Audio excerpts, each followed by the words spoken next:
I think we can go ahead and get started. If I could see Carlos and Fredros and Mercy. Hello, my name is Regina Ravinovich. Welcome. We're thrilled to have you for this second session of the MESA Webinars, a platform to amplify the voices of malaria endemic researchers and the work that's being done. These webinars aim to bring together the malaria community of innovators and to showcase the work of malaria endemic researchers. These are 1-hour sessions that are held monthly and will cover a range of topics from social sciences to entomology to insecticide, drug resistance, stratification, and genomics, just to highlight some of the themes that will be coming up.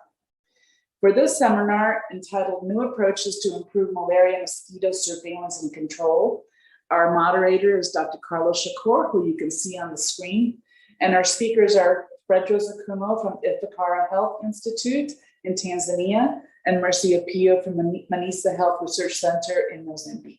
So I will turn this over to Dr. Okumu without further ado, and I very much look forward to listening and to learning. Thank you. So thanks everyone for joining us, and thank you, Gina, for the introduction. It is my pleasure to introduce both speakers for today, mostly because both are my friends and we've worked together for a long time. First, I'll introduce our first speaker, who's going to be Dr. Fredros Okumu. He is a personal friend. He's the Director of Science at the Ifakara Health Institute in Tanzania, and he's a public health researcher and a mosquito biologist working on improved approach for control of vector-borne diseases. Fredro is quite passionate about improving ecosystems for young researchers in Africa. We have all seen his amazing results in this field and the wide breadth of young researchers that thrive under his help and supervision. He also serves at various advisory groups, including the WHO Malaria Policy Advisory Group and the Gates Foundation Malaria Strategic Advisory Panel. Mercy is going to be our second speaker today. Mercy Opiyo is a friend and a colleague. She's based at ISGlobal, Spain, and at the Manhiça Health Research Centre in Mozambique. And she's a medical entomologist, and she has a profound interest in a research focus in improving the impact of vector control tools. She wants to understand the ecology and the control of vector-borne diseases with a particular focus on malaria mosquitoes. She's been a champion for the capacity building and for women in vector control within the Pan-African Malaria Control Association. And she has a long-term vision of being able to drive this agenda and to motivate and encourage more women to stand up for leadership roles through the vector control platforms. She has experience working in malaria and African trypanosomiasis in different countries in Africa, and she's currently finalizing her PhD in translational medicine at the University of Barcelona in Spain. So quite happy to present them both, and thrilled to hear what they're going to share with us today.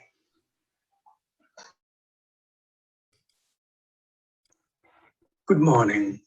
Thank you for joining with us today to have this discussion, and thanks to the MESA group for organizing the webinar. Now, in the past 10 years, there's been a lot of talk about malaria elimination. There's been a lot of discussion about what we need to do to eventually bring malaria cases to zero in Africa. Many countries have actually transitioned from national malaria control programs to national malaria elimination programs. There are people who have put dates, such as the year 2030 as being the date when they want to see malaria eliminated. Some countries have even been more optimistic.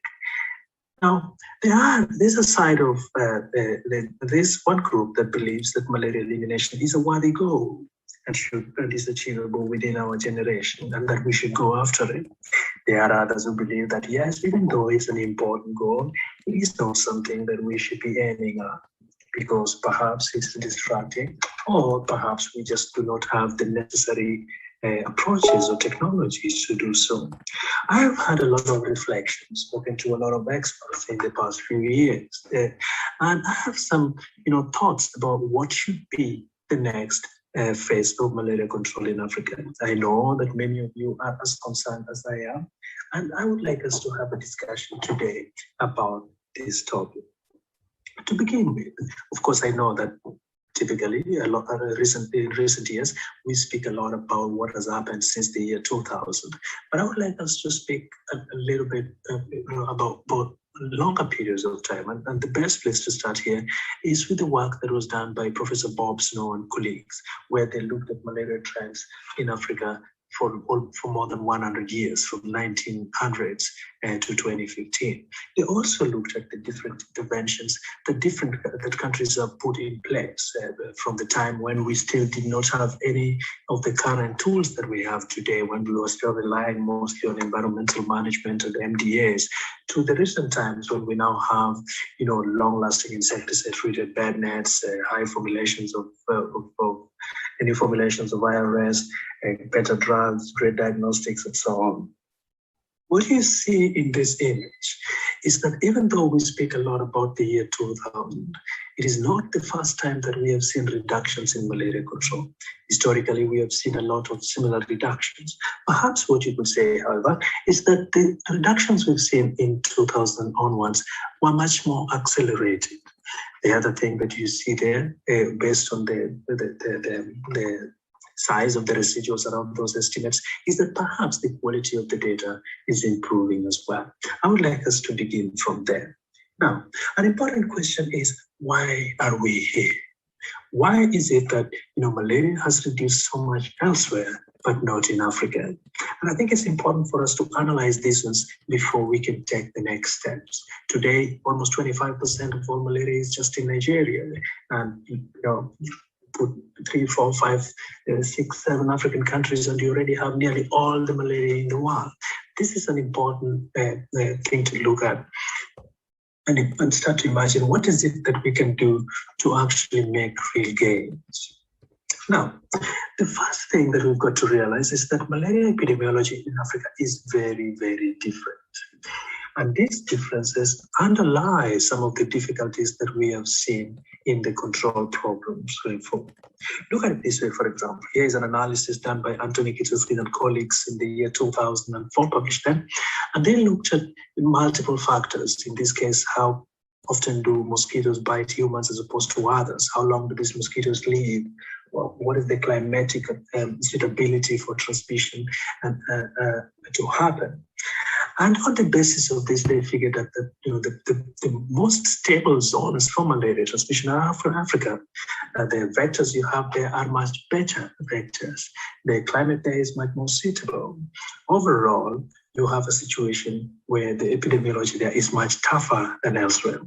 A more recent analysis by Dr. Jerry Klein, based purely on human blood indices, the propensity of mosquitoes to bite humans as opposed to others, suggests that the vectors we have in Africa are much more endophilic. They are much more likely to bite humans than others. Now, you put this together with things such as insecticide resistance, the heterogeneity we have today, the human behaviors, the fact that most people here live in rural areas, and the socioeconomic status, you have a perfect ecosystem for malaria to thrive. And we have to look at these issues before we can mount an effective intervention. The other thing that we see is the fact that data use and data availability are not necessarily optimal. In addition to the limitations in actual data, and as you can see, some of our top experts have commented recently that very, very unfortunately, in the 21st century, for malaria control, we are still relying much more on mathematical models than on real data. What is the problem here? We have a problem of low quality data, scanty data, but also the inability of local experts to analyze their data and make decisions based on it. As a result, you have a disconnect between the data being generated from the countries and the strategies that these countries are putting in place. We have to appreciate the importance of mathematical modeling, the importance of things such as the growth of genomics. But as we do that, we must not forget the importance of focusing on the quality of data, to generate it and to use it at country level. The other thing is what happens when you have a good tool. Is this enough?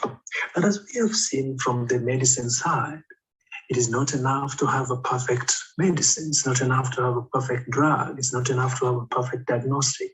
Around it, you've got to have a health system that is receptive, that can ensure that the efficacy of an intervention that you have will actually translate into good effectiveness. And these are issues that have particularly been important now that the world is relying a lot more on commodities rather than things that would sustain the gains being made. Today, our malaria control strategies are mostly about commodities. They're mostly about medicines, insecticides, bed nets, diagnostics, which are indeed great and could accelerate, could provide a lot of short and medium-term gains, could prevent a lot of disease, prevent a lot of deaths if used properly. But they cannot be used in isolation. Unfortunately, they ignore a lot of things. They're easy to distribute, they are monetizable, but unfortunately at the moment, nearly in the all countries, we are having to import these things and not manufacture them locally. Their arrival and intense use has also disincentivized innovation.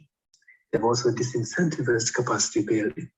It is difficult now to come up with new tools when you have something that is assumed to be so powerful and is so widely available.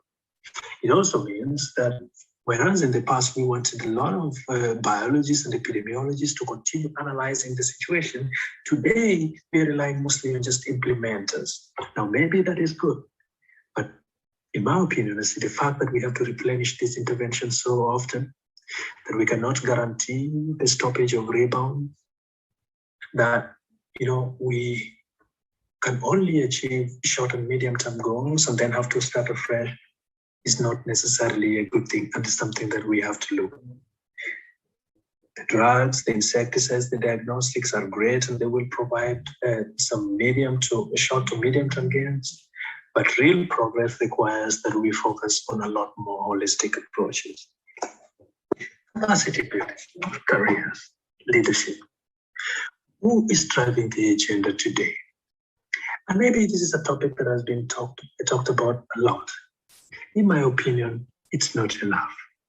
A very interesting analysis done by Dr. Tanya Russell recently suggested that, something that is quite interesting here actually, where countries facing elimination, countries that have much less malaria, countries where most adults do not even remember when they last got malaria, have a lot more capacity than countries that have a lot of malaria. What is driving this trend? Is it because there's a lot more investment in these elimination scenarios than in places with most burden? Or is it because the countries that have elimination have a greater interest in the disease? I think what we've got to do going forward is to ensure that the countries with the greatest burden have a commensurate level of capacity, not just for surveillance, but also for implementation. This is going to be very, very important for us to take advantage of the local know-how and to ensure that whatever it is that we gain today is not lost. We have seen a lot of this happen in the past when African leaders have taken control. We saw this with the Abuja Declaration when African heads of states decided that it was important for us to scale interventions. And there was a lot of things that happened from that period onwards.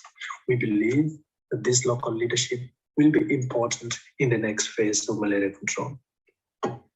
A few of my friends have told me before that even if they have good ideas, they do not believe their local NMCPs will listen to them. The argument is that NMCPs are more likely to listen to people who are attached to some financial backing. People who will not only speak about new strategies, but also provide, financing for it.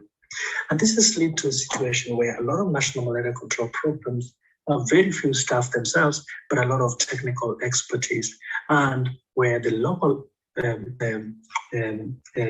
scientists or practitioners are much less involved. We have to recognize that this is a problem. We have to recognize that the incorporation of this local knowledge, local expertise is not only good now, but it's good for the long term too. Then, of course, there are issues with financing, and particularly the fact that a lot of funding for malaria control now is coming from outside, but also that domestic financing is still limited. I think, of course, we have to prioritize many other things, but it would be helpful if we had a little more financing, maybe from some innovative sources, such as the tourism sector, to support malaria control in the years ahead. So very briefly, what should we do next? In my opinion, there are a number of things, but first, we must not forget that there are still 400,000 plus deaths on a conservative note. And therefore, whatever we do, however much we sing about malaria elimination, we must ensure there are as few deaths as possible, and especially when you already have good drugs and good diagnostic. All we need to do is build a strong health system around these things, gradually making investments in that space to ensure that at least, even if we still have malaria transmission going around, that there are no deaths at all. We can prevent malaria deaths, and I think we should do so. What we also have to do is to optimize the current interventions and stop these ones. We have to say that, yes, like I was saying earlier, that even though we still do not have a lot of investments in the other spaces, we can scale up these tools going forward. One thing that we have to do, however, is to remember that this will not lead us to where we want to go. They will not sustain the gains. And therefore, every time we use the commodities, we must always remember that it is a short-term measure. And even though they are typically called the core of malaria control, I think that the future requires us to consider them supplementary, so we are doing something else to actually drive down disease. And what would that be? This is where I think cross-sectoral functions come in. Can you imagine a situation, for example, where malaria prevention is a function of non-health ministries, where the Ministry of Environment, the Ministry of Infrastructure, the Ministry of Housing are all involved to ensure that people are safe from the bites, from the mosquitoes, from the infections? If we integrate and engage, if we can plan slowly and ensure that we are not constrained by these 5-year strategies, but by a longer-term mission, we can transition from the technical experts to relying more on our local communities and our local experts. If we can engage more with the private sector to provide supplies, especially for the middle class who can pay and the upper class, maybe, just maybe, we could relieve the ministries of health of some of the burden they have now, and ensure that we are putting our resources in the best place. Obviously, everything we do must be evidence-based. We have to continue collecting good quality data. Where possible, we can use mathematical modeling, but to build scenarios and hypotheses, not necessarily to create plans as we are doing right now. In that way, we can continue to get high quality data and build capacity locally to depend on this data and make these decisions. And therefore, actively respond to both the biology and the epidemiology of disease in the years ahead. Whatever we do, we must recognize the changes that are happening in Africa today. One example is the changing housing structures. We have this analysis that suggests, for example, that the proportions of people who live in improved housing has doubled in the past 15 years, since 2000 to 2015. Can we rely on these trends and ensure that the gains that are being made are sustainable? Maybe it's something that we could incentivize. At this funding, you would ask yourself, what is it that we can do that would require the least amount of resources, the least amount of compliance, but give us the greatest success? We do not think And of any of the tools we have today, they can do it. However, some of the things in the horizon, such as vaccines and gene drives, might do so.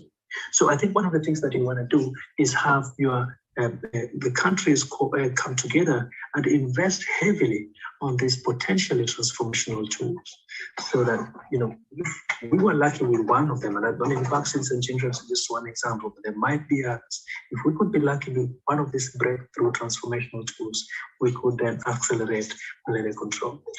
Around this, you must also have great leadership, must also have great capacity to drive the agenda going forward. I would like to end here and just say thank you very, very much, and looking forward to a wonderful discussion with you all. Thank you. So while we switch to Mercy's presentation, I want to remind everyone your comments and questions are most welcomed under the Q&A section or even in the chat. While they're still changing the videos, I want to highlight that in Fredrus' presentation, the option of non-insecticidal possibilities for control came up twice, one directly just at the end and one indirectly when he talked about commodity-based approach, and I intend to discuss that later on. Thank you, everyone, for joining us today. My name is Mercy Opiyo, and I work for the Barcelona Institute for Global Health and Manhiça Health Research Centre. I'm based in southern Mozambique, and today I'll be giving you a brief summary on some of our work on revisiting the coverage indicator of IRS and human behavior. So IRS is basically spraying inside houses with a long-lasting insecticide, such that when mosquitoes rest on these surfaces, then they are killed, and this reduces their population, and then consequently malaria transmission in the population. So IRS has been a very, very important vector control tool dating back to the Global Malaria Elimination program, and it remains a very important tool to date. And we see that several insecticide classes have now been can now be used for IRS. And we see that since 2000, IRS is one of the tools that contributed a lot in terms of reduction of malaria burdens, as described by Bart and his colleagues.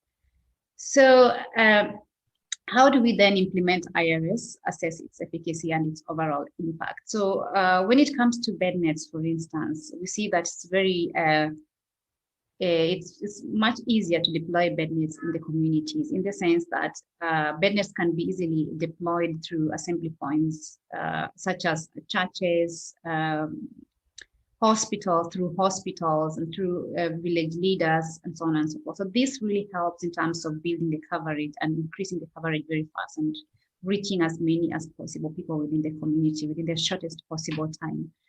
And then after that, there are also very clear guidelines on how to assess its efficacy and overall impact after deployment in the community. But when it comes to IRS is a bit lengthy process. So it involves a spray team moving from house to house to spray houses, and this might come up with several challenges, and this will lead to a deployment that takes up to 3 to 4 months in the community. So during the deployment of IRS, what basically happens is that as the spray team spray the houses, they also collect the number of houses that they spray.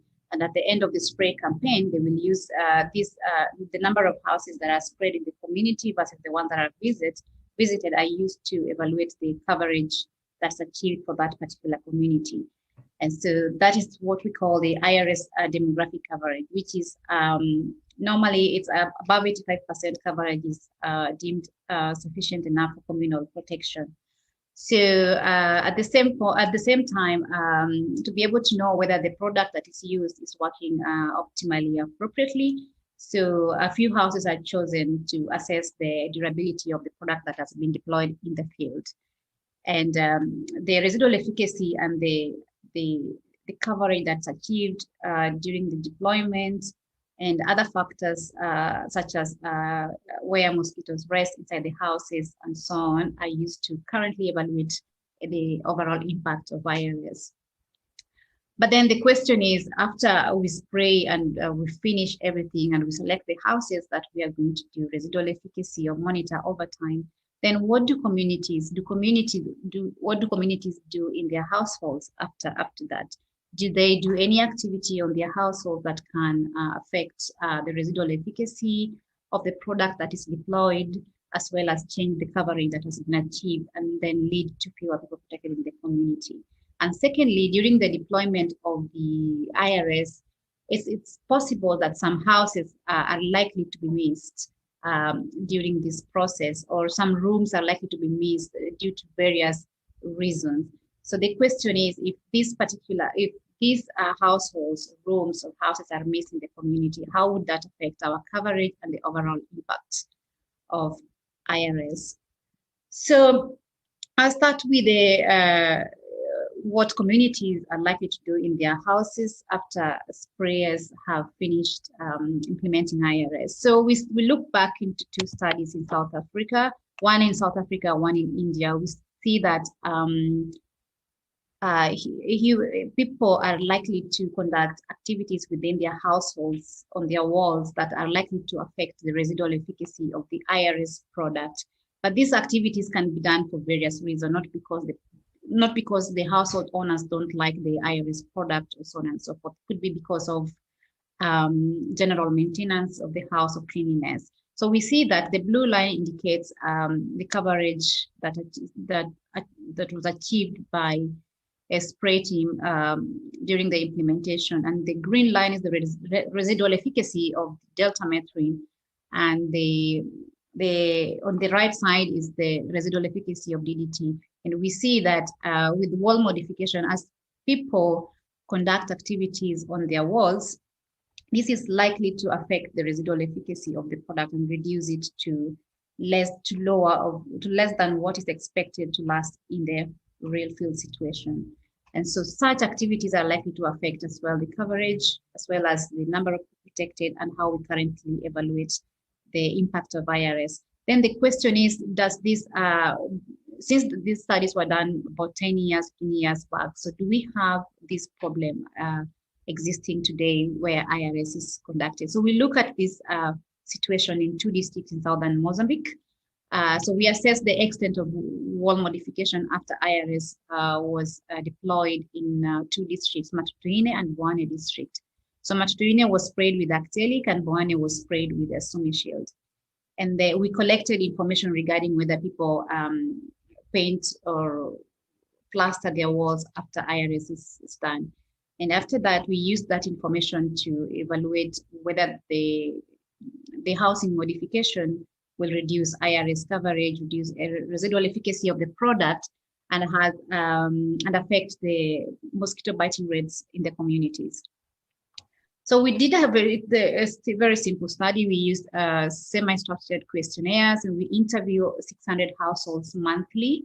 And we asked them simple questions such as whether they had replastered, painted, washed their walls after IRS had been done, or after our previous visits. We also asked them whether they had added new structures on the compound, rooms on the compound, and what these particular rooms added on the compound are used for. And we also assessed whether the community knew about why we do IRS and so on and so forth, and some of the reasons why they conducted painting and plastering after IRS had been done. So we used the information that we collected here to evaluate the overall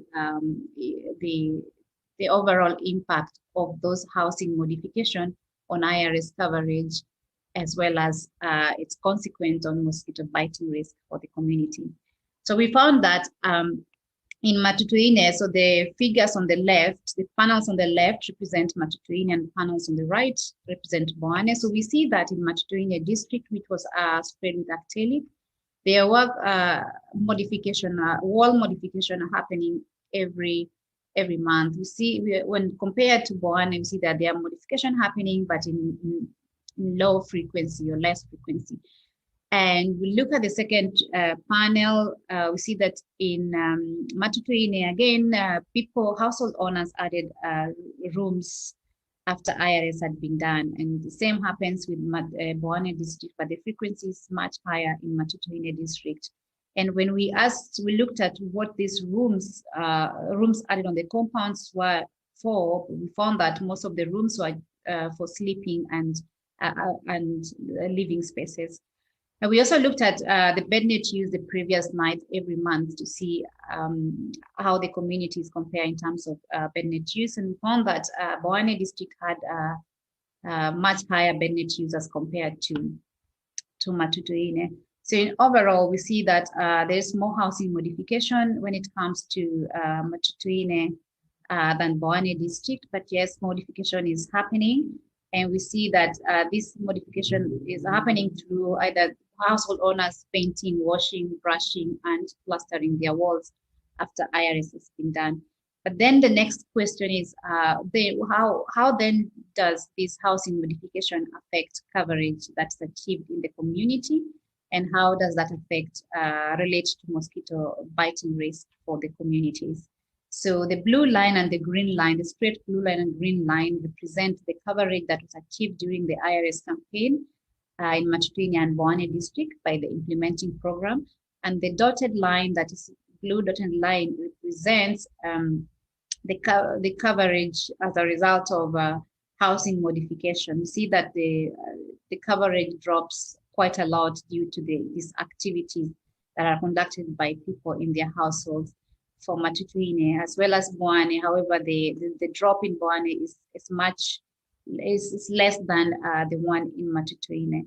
So we look at how housing modification will affect mosquito bites, mosquito biting risk for the communities, and we see that for Matutuine district, where we had much higher frequency of modification, we see that the biting risk increased by 41%, while Boane district, this was by 6.7%.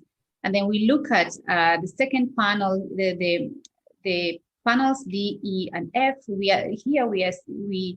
We use the program data, which is the coverage that takes several months to complete. So during spray campaign in Matutuine and Boane district, it took 4 months to finish spraying the district. So we use that gradual accumulation of coverage to assess how that will affect the overall coverage and mosquito biting risk for communities. And then we look at, we add the housing modification and how that will affect the overall impact of the intervention. We see that the situation is similar here. Is increased due to prolonged spray campaign. We see that the biting risk ranges between 5 to 38% for Matutuine community, and when it comes to Boane, we see that ranges between 5 to 22%. And overall, we see that housing modification reduces actual IRS coverage for 2 communities, but then it's much higher for Matutuine compared to Boane district. And we also see that household modification increase mosquito biting risk for the communities, but again, it's higher for Matutuine and Boane district. And we see that when we have a prolonged spray campaign, then the community is offered a differential protection levels as a result of a gradual increase in the coverage over time. And then when we ask the communities why they do conduct such activities on the walls after IRS has been done in Matutuine district, the main reasons were because they were conducting their normal maintenance and renovation. And for Boane district, it was because of normal maintenance and renovation as well. But when we asked them why then they wash their walls for Matutuine district, it was because they wanted to remove the smell of the product and also the stain that is left on the walls after spraying. And for Matutuine, this was because children were touching the walls. And the most commonly used tool and to wash the walls, clean the wall with mops and water. In conclusion, we see that housing modification after IRS has been deployed in southern Mozambique differed between the two districts. And housing modification also, we see that reduces actual IRS coverage that's achieved in the community, as well as the residual efficacy of the product.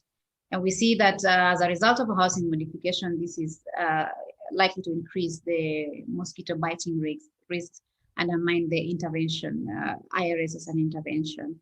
And we also see that there is very low coverage of household and buildings achieved during IRS campaign. This is below the 85% mark that is deemed sufficient for communal protection. And in general, we think that housing modification after IRS has been done should be part of the monitoring to help understand where the problem is and how to close this gap to be able to improve the impact of IRS even better. Thank you for listening and thanks for coming. So thanks everyone, and we have a large crowd online, close to 150 participants plus the panelists. We have had two great presentations and we have several questions. I'll raise them and then we can have a joint discussion.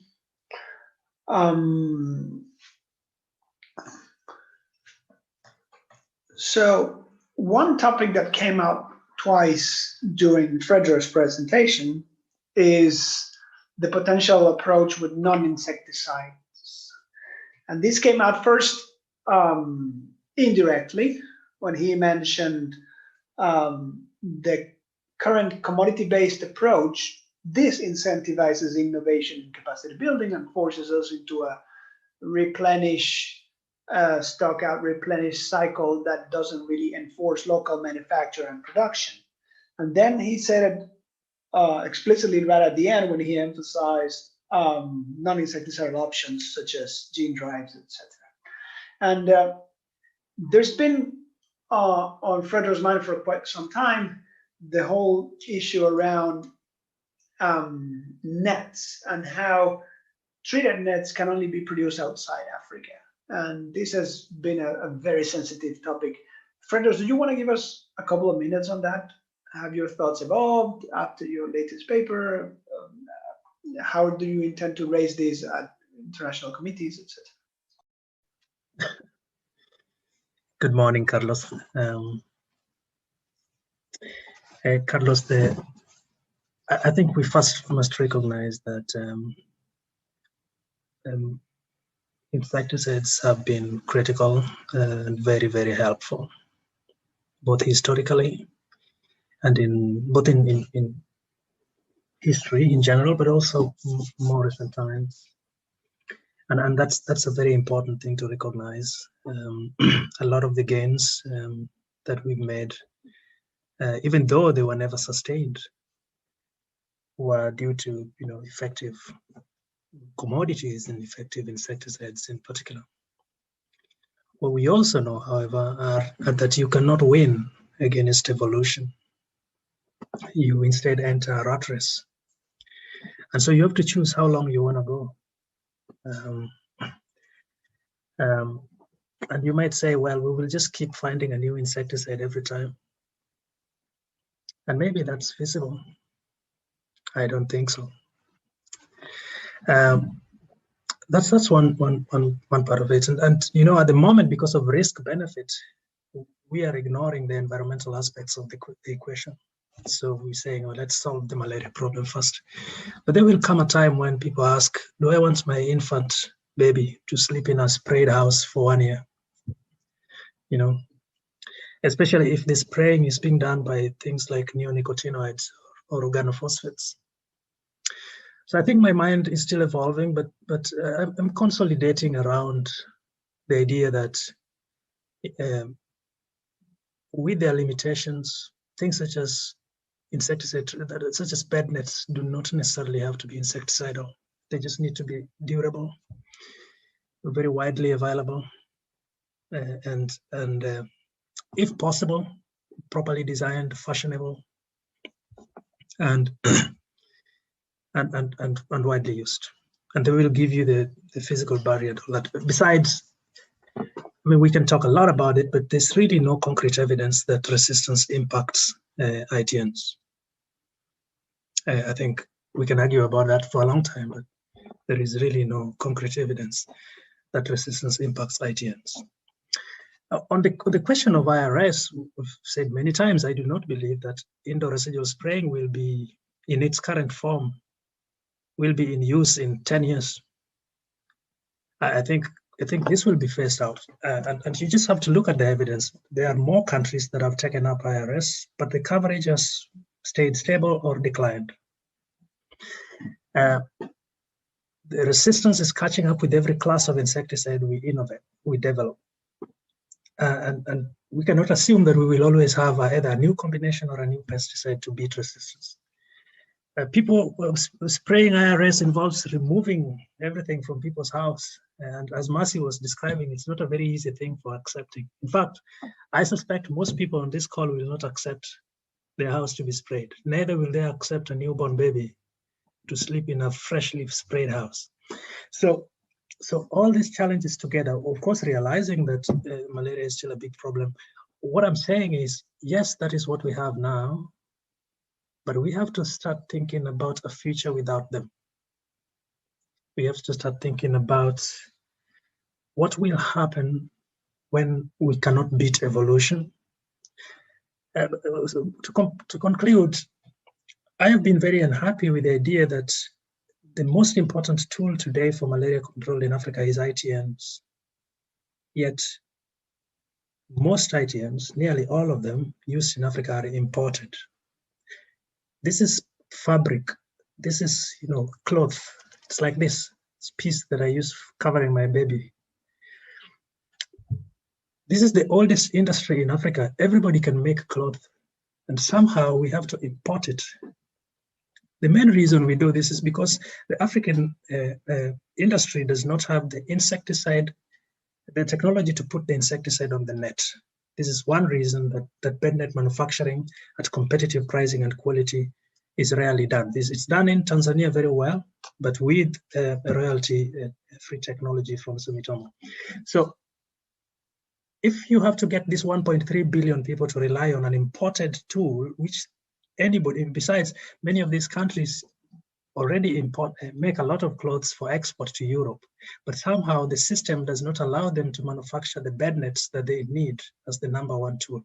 So this is, for me, is the reason I think that Africa has to start making their own bed nets, whether or not those nets are insecticidal. So these are just two different things. But generally, these are thoughts that are evolving. We have to clarify that these are still our most effective tools at the moment, but we have to think about a future without these tools. Back to you, Carlos. Thank you, Fred. We can all see how Fredrus' role as a father is pouring up, and he's having new ways to see things now that he is a baby. Mercy, there's a lot of questions about your talk. I wanted to start with a more general topic, perhaps. Your IRS work, which is fascinating, brings up a topic that is commonly discussed, which is about improving the usage of currently available tools versus developing new tools. What's your take on that? Do we prioritize improving what we have? Do we prioritize creating new tools? Do we do both? We want to hear your thoughts on that. You're muted. Yeah. Thanks, Carlos, for that. That's a great question. Yeah. So as Fredrus mentioned, I mean, we don't have much now to say that we need to look for more. So at the moment, what we can do is to make sure that we improve the usage. We improve the current tools that we are deploying in people's houses. Okay. So we need to really kind of think of us as the ones who are receiving this intervention. So it's like if you were to eat, let's say, ugali or something like that every day from Monday to Friday, or for 1 month in a row. By month 2, you will definitely be bored with ugali. You want something else, like maybe sukuma wiki or something like that. So we should just put ourselves in the shoes of people who are using these tools and try to kind of come up with ways of making sure that they're well improved for use in the households. And when it comes to new tools that are coming into the market, so it's very, very important that these tools are developed based on the community's preferences, what they would like to use in their houses. So the ones that they would like to use more, I think those are the ones they should go with, or at least try to involve communities to know exactly how best to improve them before we bring them into use. So I think in overall, this will help usage or improve usage as well as impact for the communities, because they're the ones who are using these products. So if we just, keep saying, okay, let's go spray next year with a new nice IRS product, that's fantastic. But then this is something that is developed somewhere in the lab, or we test them and so on and so forth. So communities have no much access to that. So if we can kind of involve communities at early stages and also just have their opinion on how best we can improve our tools to be able to maximize the impact of this tool, that would be fantastic. So I think that's my take on the current tools versus the new ones that are being created for the communities. Great. What I'm hearing is innovate deployment and innovate usage beyond new tools, and also prioritize community-driven. Yeah, so it's exactly like that. Like, look at, you bring something new, you're excited about it as an implementer, as a researcher, but then you're bringing it into my house. How do you expect me to react to that? If you didn't involve me in there. Now I have a question. Yeah. I have a question that I'm going to leave open to whoever wants to take first. And there was a question about outdoor biting, which I will generalize further to residual transmission. What's your take on this? What do you think is the next tool on the pipeline to target this specific program, which is a big one nowadays? And I'll let you choose who wants to take that first. Maybe Mercy. Yeah, I'll start first. That's a good question. I think tools are still going to be used by people. So I think the first, the best option, one of the best options to target outdoor is actually to target people themselves, to know what they need to do when they are outside. Because I assume even if you give them, this nice everything outside, they'll get bored and don't use it in the end. So I think the first thing should be to make sure that the communities who are using these interventions outdoors, they should know that these are the situations, target them first, and then bring the intervention, whether it is, level source management or so on and so forth. It depends with what it's on. It depends with what we have at that moment. Yeah. So before Fredrus takes the mic, there's a question very related to this one, which is about achieving good entomological surveillance in areas with residual transmission. I'll just drop it there as an additional, if you want to comment. What's the question? How to achieve good entomological surveillance in areas where there's residual transmission. So that's related. So one was, what's the next big tool? And you've already commented on that. And there's a comment about achieving good ento surveillance, or I guess this can be paraphrased as how to define and capture in the field residual transmission rather than on the paper. That's a good question. Fredrus, you want to go first? We were discussing about that, I think, yesterday. This is a wide question. Carlos, first I would like to emphasize what Mercy said earlier. It will be difficult to deal with the situation of the so-called residual transmission, which is itself ill-defined. It's not possible to deal with it comprehensively without looking at where people are. So it's not just a question of mosquito behavior, but also a question of the human, their activities, their behaviors, what are they doing, and so on. And with regard to how do we deal with this, I see two ways. One is you can choose to target this at source and then not have to deal with its symptoms. or you can wait and deal with it at the point of contact with the humans. If you deal with it at source, you're doing things such as larval source management. And then it doesn't matter if those mosquitoes are resistant or they are destined to bite outside or indoors. You just deal with it. If you choose to deal with it at the point of contact with the humans, there's a greater variability. The life cycle processes must be taken into account. You are either talking about mosquitoes that are sugar feeding, mosquitoes that are host seeking, mosquitoes that are resting, mosquitoes that are biting, whatever. And each of these requires a separate tool that is not necessarily applicable everywhere and not necessarily scalable. And this is one of the challenges with the new technologies for addressing these niche applications. I think they are all important, and I guess some of them, such as perhaps ATSBs, might have wider application because they come with mass mosquitocidal effect.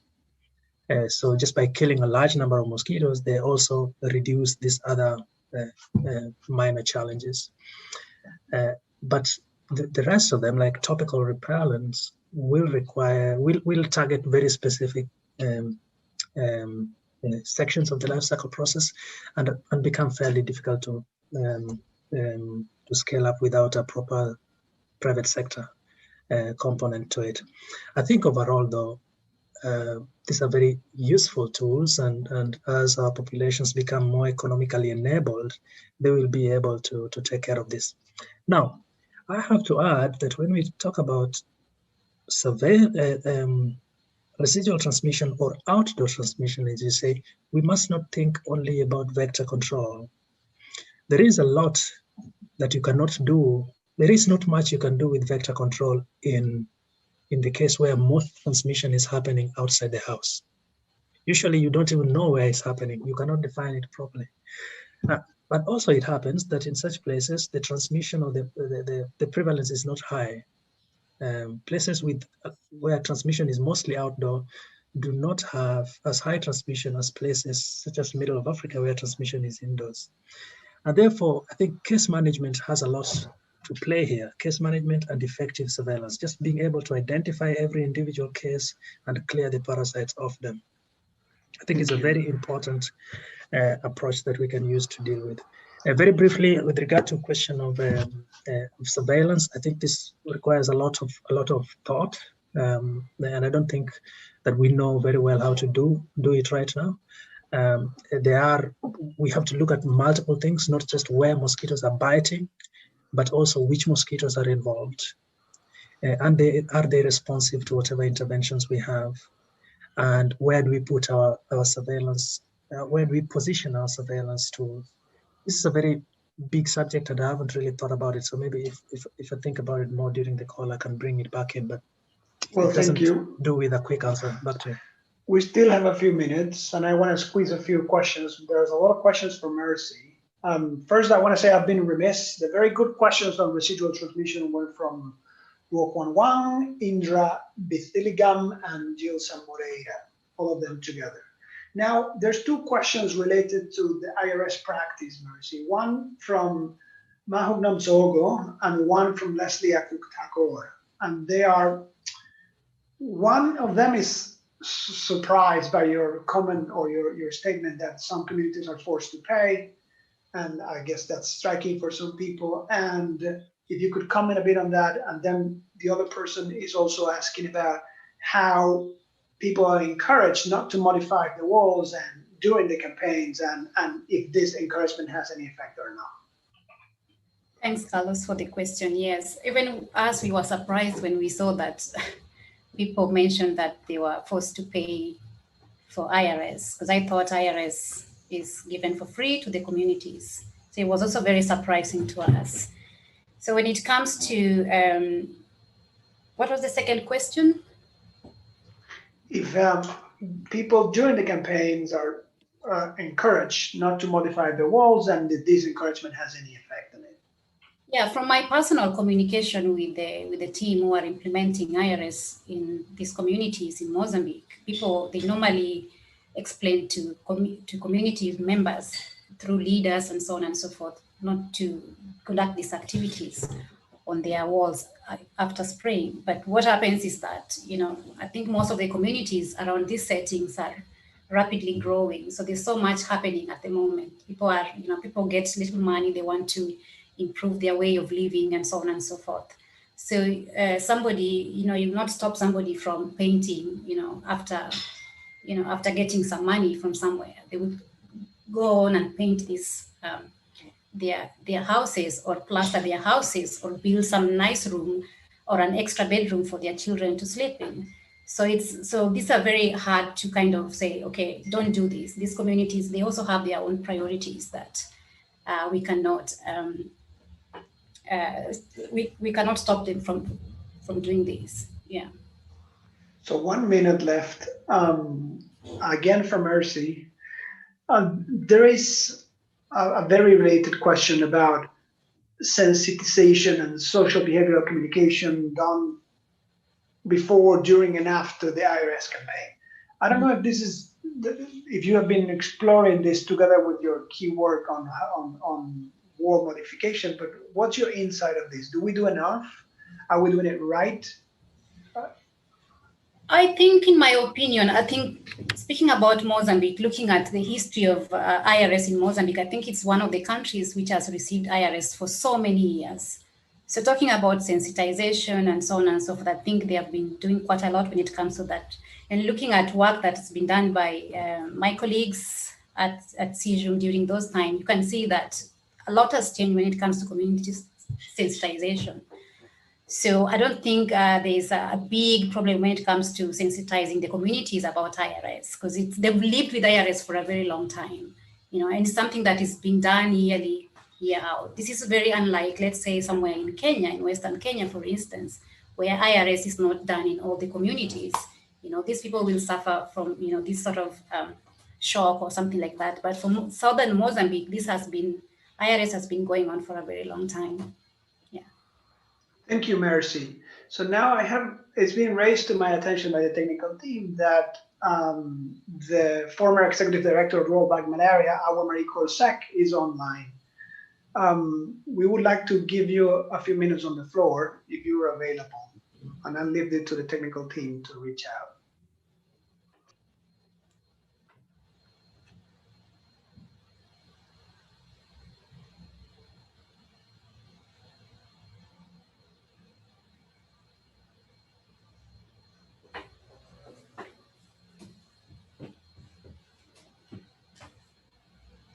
Okay, unsure if she's available to comment or we are available to unmute her. In the meantime, we'll pass the time. Oh, there you go.